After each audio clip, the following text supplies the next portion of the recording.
Hello everyone and welcome once again to my Speedpaint video commentary. You know, I had a dream, not like Martin Luther King, but quite close to it. I wanted to make a comic. The problem was that I always lacked the skills. I never was as good in terms of anatomy or perspective or anything really. I was just, plain as bad. I couldn't draw well enough to create a comic. So I kept practicing and practicing over and over again, and I never could really make it. There always was something lacking. So I was making illustrations, I was painting, and I was training in terms of anatomy and perspective, etc, etc. The things that are really important for comics, and the ones that I was actually lacking. But it took time. Today, finally, I'm getting closer and closer to it. Like, today is finally this illustration that I'm making here. It's something that I can say that I'm actually legitimately proud of. Like, it's a good action shot. It's well executed. Line drawing is actually done well. Well, it could be better, but no, nothing's perfect. There is especially one mistake that it kinda irks me, but fortunately I will finish it by the time coloring it.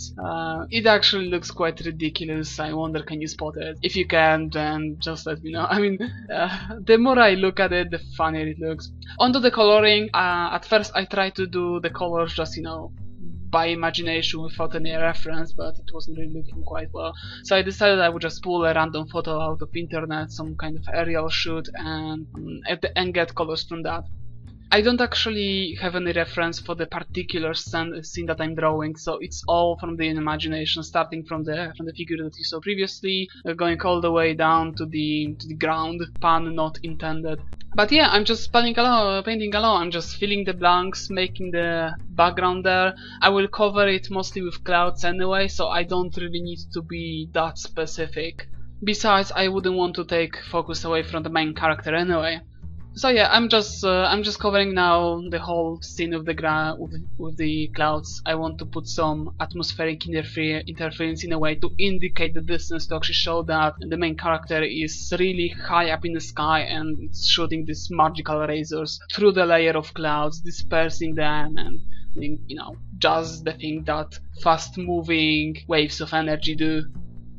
Now I'm blocking in the space for the coloring for the character itself, so it will be easier for me to actually lay down flat colors then. Because as I said, I'll be doing comic style, it's not going to be painted, so I'll be using soft brush on top of the colors. Remember when I said that I'm gonna fix the mistake soon? Now's the time. There was something indeed afoot, but fortunately I noticed it early enough. Like, it will be disgrace, it will be dishonor to produce something with such an obvious anatomic mistake. Fortunately, I've dealt with it, so now I can just go along with the coloring, lay down the flats, and, well, then shade them. The most time-consuming thing in this type of style is actually doing the line work, so we're vastly over with the hard part. Like now stuff is just easy. Now I'm just doing some little shading, having fun generally with some alternative techniques. I really had good feeling about this illustration. It really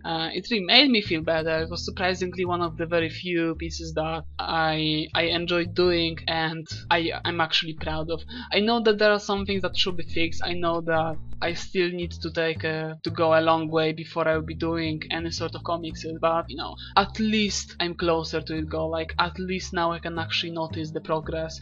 Before, not so much. Before it was still something very distant, like way too far in the future. Now it's something that I can actually relate to, so I'm happy. The illustration's done though, so there's nothing else left for me to say than thank you for watching, and hope that I'm gonna see you next time.